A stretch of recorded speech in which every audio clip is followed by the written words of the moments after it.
ಶಾಂತಿ ನೆಲೆಸುತ್ತಲ್ಲಿ ಇವ್ರು ಇರೋವರೆಗೂ ಯಾವ ಕಾರಣಕ್ಕೂ ಶಾಂತಿ ನೆಲೆಸಲ್ಲ. ಅವ್ನು ಯಾರ್ರೀ ದೇಶಕ್ಕೆ ಸ್ವತಂತ್ರ ತಂದು ಕೊಟ್ಟಾರ? ಅವ್ರು ಯಾರ ಕಲ್ಲಡ್ಕ ಪ್ರಭಾಕರ ಕಳ್ಳ ಪ್ರಭಾಕರ ಗೊತ್ತಿಲ್ವ ನಮಗೆ? ಕಳ್ಳಲ್ಕನ ಕಲ್ಲಡ್ಕ ಕಲ್ಲಡ್ಕ ಕಲ್ಲಾಕ ಬುದ್ಧಿನೇ ಅದು, ಪ್ರಚೋದನೆ ಭಾಷಣ.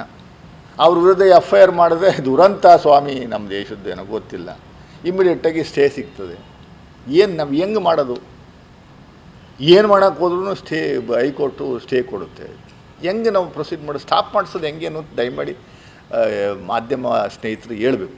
ಹೆಂಗೆ ನಾವು ಮಾಡೋದು ಹೆಂಗೆ ಅದನ್ನು ಅಂತ ಮಾತೆತ್ತಿರ. ಹಿಂದೂಗಳು ಏನೋ ಸಮಸ್ಯೆ, ಯಾವ ಹಿಂದೂಗಳಿಗೆ ಸಮಸ್ಯೆ ಆಗಿದೆ? BJP ಸಮಸ್ಯೆ ಆಗಿದೆ ಅಷ್ಟೇ. ಓ ಲಬ ಮುಸ್ಲಿಮ್ಸ್ನ ಕಂಡ್ರೆ ಪಾಪ ಏನು ಉರಿ ಹತ್ಕತ್ತದೆ. ರಾತ್ರಿ ಹೊತ್ತು ನೋಡಿದ್ರೆ ಅವ್ರ ಜೊತೆಲೇ ಇರ್ತೀರ ನೀವು. ಸುಮಾರು ಬಿಸ್ನೆಸ್ ಪಾರ್ಟ್ನರ್ಸ್ಗಳೆಲ್ಲ ಅವರೇನೆ, ಅವ್ರ ಜೊತೆ ಬಿಸ್ನೆಸ್ ಮಾಡ್ತಾರೆ. ಎಲ್ಲ MLAಗಳು ಹೊರಗಡೆ ಬರೋದು, ಭಾಷಣ ಬಿಗಿಯೋದು, ಜನಗಳ ಮುಗ್ಧರನ್ನು ಇದು ಮಾಡಿಬಿಟ್ಟು ಪ್ರಚೋದನೆ ಮಾಡಿಬಿಟ್ಟು ಸಾಯುವಂಥವರೆಲ್ಲ, ಅಲ್ಲಿ ಸಾಯೋರೆಲ್ಲ ಯಾರಾದರೂ ಅಪ್ಪರ್ ಕಮ್ಯುನಿಟಿ ವಿರುದ್ಧ ದಯಮಾಡಿ ಹೇಳಿ ಸ್ವಾಮಿ. ಇಂಥವ್ರಿಗೂ ಸತ್ತೋಗಿರೋರಲ್ಲ ಯಾರ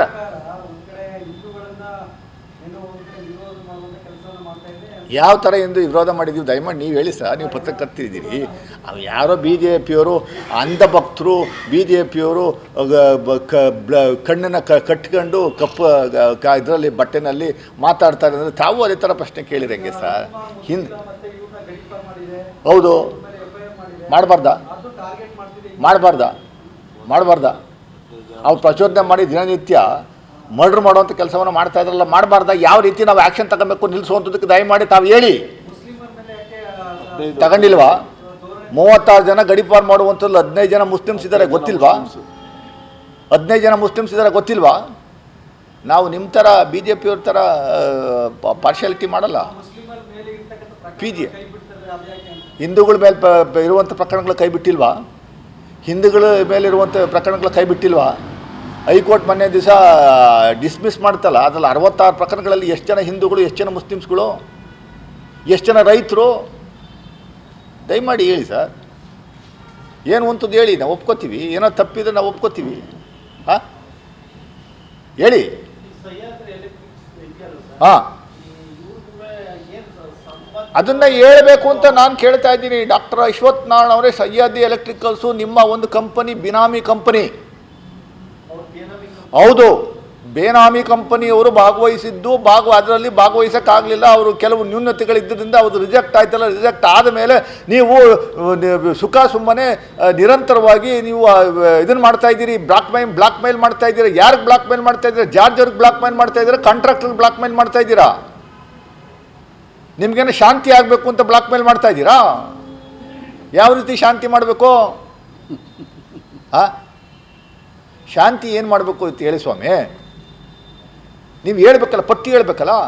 ನೀವು ಮಾಡ್ತಾ ಇರುವಂಥ ಚಾರ್ಜಸ್ ಏನು? ಮೀಟರು ಕಾಸ್ಟು 10,000 ರೂಪಾಯಿ, 17,000 ರೂಪಾಯಿ ಮೀಟ್ರ್ ಕಾಸ್ಟ್ ಆಗುತ್ತೆ.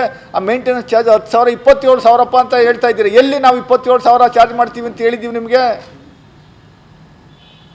ನಾನು ಹೇಳಿದ್ನಲ್ಲ ನಿಮಗೆ, the cost of the meter is only 4,998 rupees. 75 rupees is the maintenance charge per month. ಅಷ್ಟೇ.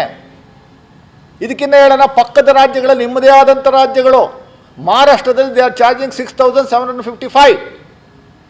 ಗುಜರಾತಲ್ಲಿ ಯು ಆರ್ ಚಾರ್ಜಿಂಗ್ 5,700 rupees.